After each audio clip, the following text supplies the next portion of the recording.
best part is that your father can be there. What about your mother? My mother, no, she's gonna stay home. It's a man's sport, you know. Okay. Woman should be at home. What do you mean? What are you talking about? I mean, it's I don't know how my mom can come and watch my fight. It's you know, a lot of blood. Sure. Her son can get hurt, you know. It's I think it's not good place. I mean, like, basically asked Armin, you know, how many times he would sleep with me in much more vulgar language. Yeah. Честно скажи. Парочку. My boy. A couple. He would have sex with me a couple times. Oh, wow. I didn't know he said that. Okay. Yeah. He's just like a lippy little rich kid. Like, there's a video of him walking up on Bobby Green and like getting in his face like before the fight. And obviously he doesn't need the money from these UFC fights. You know what I mean? He does this for attention. And The difference is I can grapple. I've got a lot of power. And I think that's pretty undeniable at this stage of my career. I've got a lot of knockouts on my record, mate. I have to touch you once, and I wasn't even throwing heavy tonight. I thought it was going to be a 5-rounder. I didn't mean to knock him out. I was pretty sure that was going to be a 5-round fight tonight. And if I hit anybody, I can knock anybody out. And I think that Cyril is no exception, but obviously there are some weaknesses in his ground game that we've seen, but I'm sure he's improved. Beyond all speculations about upcoming fights, one thing is clear. The UFC is heating up this week with more controversy, sharp words, and plenty of tension outside the cage. And right in the center of it all stands Armin Tsarukyan, a rising lightweight contender whose recent comments have landed him in serious trouble. Арман, вот эта вот девочка, которая рядом с тобой сидит, сколько бы палок ей кинул, брат? Честно скажи. Парочку. My boy. I wish we had a translator so we could be in on the joke. It started with what was supposed to be a routine media appearance ahead of his fight in Qatar, but Armin's words quickly turned into headlines for all the wrong reasons. When asked about his family's attendance, Tsarukyan bluntly said his mother wouldn't be watching him fight because in his view, women should be at home.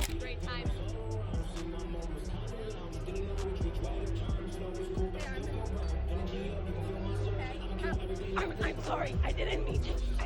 This is because of you. I hurt my back because of you. I didn't mean to.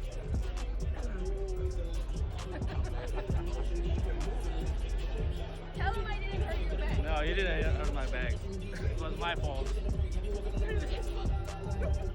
And what has started now shakes the entire women fighting in MMA. In an interview recently, Armin explained that his mother couldn't handle watching him get hurt, describing it as too bloody and emotional for her. But what he intended as a cultural or personal reason came across as a blanket dismissal of women in MMA, something the community didn't take lightly. The best part is that your father can be there. What about your mother? My mother, no, she's gonna stay home. It's a man's sport, you know. Okay. Woman should be at home. What do you mean? What are you talking about? I mean, it's I don't know how my mom can come and watch my fight. It's you know, a lot of blood. Sure. Her son can get hurt, you know. It's I think it's not good place. And this wasn't the first time Tsarukyan's remarks about women in the sport have caused a stir. Back in UFC 300, before his fight with Charles Oliveira, he found himself in another awkward moment. During a fan Q&A, a question about Kayla Harrison turned inappropriate, and Armin's casual response embarrassed both fighters on stage. Harrison later admitted she felt humiliated, saying she laughed without realizing the meaning behind the question, only to find out later how disrespectful it really was. I mean, like, basically asked Armin, you know, how many times he would sleep with me in much more vulgar language. Yeah. Честно скажи. Парочку.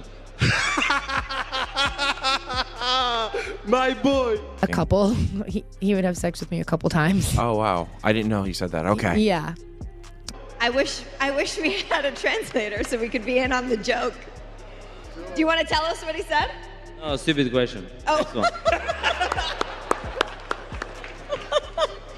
Fair enough. We had a good conversation about it. I understand where he was coming from. He was caught off guard. Like, He was being booed. I get it. We're cool. I have no problem with that. So, this week's backlash isn't new territory for Armin. It's more like a pattern that keeps coming back to haunt him. But while the controversy rages off camera, the tension inside the octagon is building too, and it's Dan Hooker who's waiting for him in Qatar. I don't like his face. I don't like that his face is attached to his body, and I would love to separate the two. I don't like the bloke. I don't know anything about him, but I hate everything he stands for. Can't wait to elbow him in the nose. Hooker and Sarukian's feud has been brewing for a while, but it just got a lot more personal. During an interview, Armin mentioned that he'd be bringing his brothers to Qatar and that they'd hold him back if things got heated before the fight. When Ariel Helwani brought up those comments on his show, Hooker didn't hold back. He fired back with full confidence, saying he's been through worse situations and isn't scared of anyone, certainly not by talk of backup crews or brothers. So he says a lot of brothers are coming. But who cares? Who cares? I've had my ass beat more times than you've had hot dinners, brother. You think that scares me in any way, shape, or form? You're off your head. Hooker's words cut sharp. He reminded everyone that he's been in the sport long enough to take real hits and survive them. In his eyes, nothing Armin says can rattle him. In any way, shape, or form, you're off your head. I got some pretty tough brothers, but I'm not that guy. I'm not that guy. I don't go get no one. You beat me up, I'm not gonna go get anyone else to come and sort it out. I'm not gonna hide behind anyone. I don't need brothers. If I got a problem with someone, I'll come around your house and sort it out myself. Then came another wave of comments. This time, Hooker went for the jugular. He called Armin a lippy little rich kid who fights for attention and social media likes, not survival. Hooker contrasted their backgrounds, saying he built his career from scratch, taking fights anywhere, while Sarukian, in his words, had everything handed to him. He's just like a lippy little rich kid. Like, there's a video of him walking up on Bobby Green and like getting in his face like before the fight, and obviously he doesn't need the money from these UFC fights. Hooker explained that he fights to feed his family, while Sarukian fights for fame. And if Armin tries to pull the same pre-fight antics he once did with Bobby Green, getting in his opponent's face before the event, Hooker claims he'll walk away, cancel the fight, and make sure the UFC knows why. You know what I mean? He does this for attention and Instagram likes. Like, he doesn't fight to feed his family. Like, I fight to provide for my family. I'm just saying, if he walks up on me like he walked up on Bobby Green, the fight is cancelled. The New Zealand veteran didn't stop there. He described how Sarukian's wealthy background allows him to spend massive sums in training, talking about his rival dropping $100,000 on a camp and flying in world-class sparring partners. Meanwhile, Hooker said his own prep is simple, training 5 minutes from home with teammates at City Kickboxing, and the message was clear. One of them fights out of hunger, the other out of comfort. He had to pull out. He's like, yeah, I spent $100K on training camp. It's like, bro, what? He flies in sparring partners and coaches. Like, he should win the amount of money that he puts into these things. Like, bro, I drive 5 minutes down the road and go out to City Kickboxing and punch my mates. Hooker also believes this matchup says something about where MMA has gone, that even the rich and privileged can now make it to the top if they have the right resources. Still, he isn't backing down. He sees this fight as his chance to expose the hype surrounding Sarukian and prove that experience, grit, and pure willpower still matter. I think it's just like Sarukian's the #1 contender. He's the #1 contender that has to prove himself to get back in the mix. That's why I wanted to fight him, because I know that I know if I go in there with Sarukian as your last win on a 4-fight win streak, then I know that beating him, the title shot is guaranteed, and which the boss reinforced. Obviously, there was Charles Oliveira was without an opponent, and then everyone's like asking why I didn't jump into that, because I feel like I beat Charles Oliveira. I'm still not head and shoulders. And when the topic of Justin Gaethje came up, Armin had more to say. He revealed that he had been open to fighting either Gaethje or Hooker, but claimed Gaethje turned him down, saying the American veteran knew he could lose. According to Sarukian, the UFC told him Gaethje declined while Hooker accepted, setting up this Qatar showdown that could define his path to the top. So when Hooker pulled out, they offered me that fight. I was first who they called, and it was like 10 days. I said, okay, I'm down, just I can fight in 160 for 4 pounds catch weight, you know, because for 10 days I could make 155, but maybe for my performance wouldn't be good. But that's why I said 160. It makes sense because for 10 days, you know. And they said, okay, we will think. And then I think Gage said no, and he just picked right opponent because he's supposed to fight with striker. So, while Tsarukyan battles criticism outside the cage, the fight ahead may be even tougher, because Dan Hooker has promised to make it personal. He's actually creeping on her. Like, it's weird. And a lot of people don't know that her husband is the cameraman. Yes. As well, which makes it even more creepy. Like, you think just because your dad's rich and you're a UFC fighter, this woman is gonna cheat on her husband in front of you? Like, what kind of, this kid is unreal, bro. At the National Fight Week, I'll kick Arman right in the monobrow. He waxes it, and we all know that. But that's not the only drama shaking the MMA world right now. Over in the heavyweight division, another storm is brewing, and it's got Daniel Cormier. It started when Alex Pereira, fresh off another stunning performance, called out Jon Jones, a move that sent shockwaves through the MMA community. Why does Alex Pereira want to fight Jon Jones? Don't tell me money. Pereira's rich. There's no title. It largely is what is so admirable about Pereira's call-out. It's not about the money. It's not about the title. He's got a title. Jon does not have a title. A legit competitor behind the fame and the money and the cameras wants to know. Daniel Cormier, though, believes that might have been a mistake. In his view, calling out Jon Jones, arguably the greatest of all time, is the toughest possible route for Pereira. Cormier said Pereira could have targeted Aspinall instead, but the fact that he's willing to face Jones shows his fearless mindset. He said, Tom Aspinall is a very difficult matchup for anyone, Cormier said, but the Jones fight for Pereira, of all the 4 other options, is the most difficult fight for Pereira.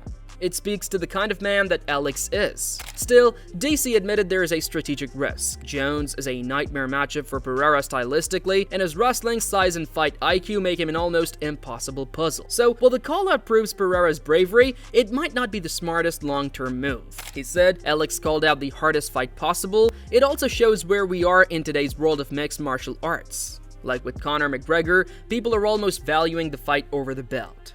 Right now, it would be very easy for Alex to go, I want to fight Tom Aspinall. Meanwhile, Tom Aspinall is staying focused on his own upcoming battle. He's set to defend his heavyweight title against Cyril Gane at UFC 321 in Abu Dhabi, and he knows exactly what kind of danger Gane brings.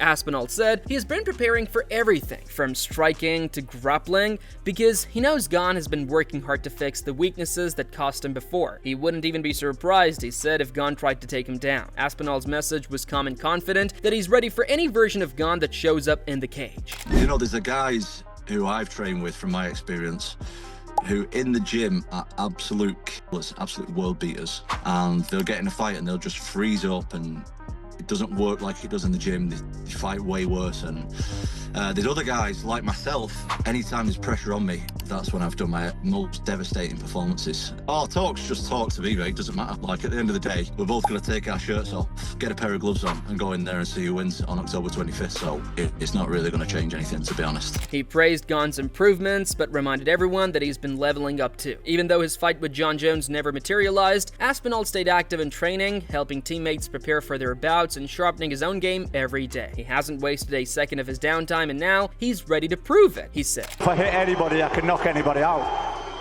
And I think that Cyril is no exception, but obviously there are some weaknesses in his ground game that we've seen, but I'm sure he's improved. Do you know what I mean? This is an MMA fight, it can go anywhere, so I'm sure we'll both be ready for anything. We're both better now than we were a few years ago. We both have a lot more experience. You know, Cyril's had 2 title shots already.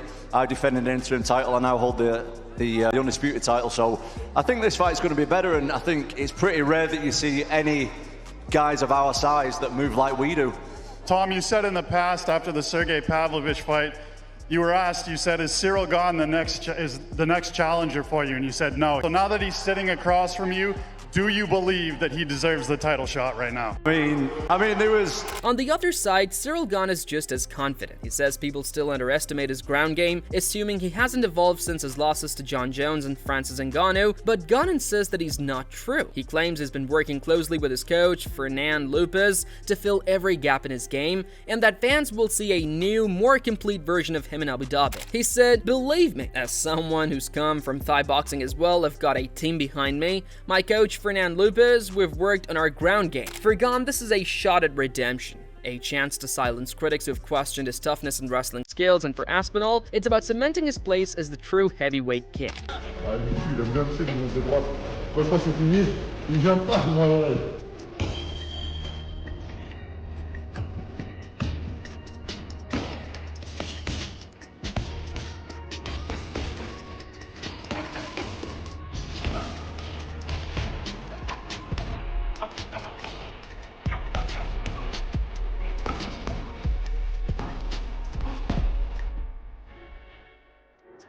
And when you zoom out, that's what this entire week in MMA feels like. Redemption, rivalry, and raw emotion colliding all at once. From Sarukian's controversial words to Hooker's fiery response, from Pereira's bold challenge to Aspinall and Gane's brewing war, every storyline is charged with energy.